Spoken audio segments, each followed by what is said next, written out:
মাকে যদি ভালোবাসো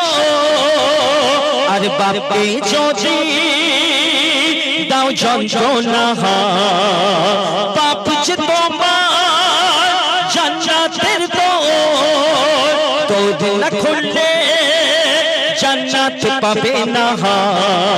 বলে মঈদুল ইসলাম মা বাপের সম্মান বলে মঈদুল ইসলাম মা বাপের সম্মান আল্লাহর পথে মাতা পিতা নবী বলে যায় ওরে আল্লাহর পথে মাতা পিতা নবী বলে যায়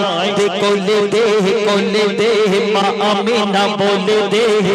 কোন আকাশের চাঁদ চাঁদের সাদা গায় কৌসার ছলকায় রূপ যেন কোরআনে দায়া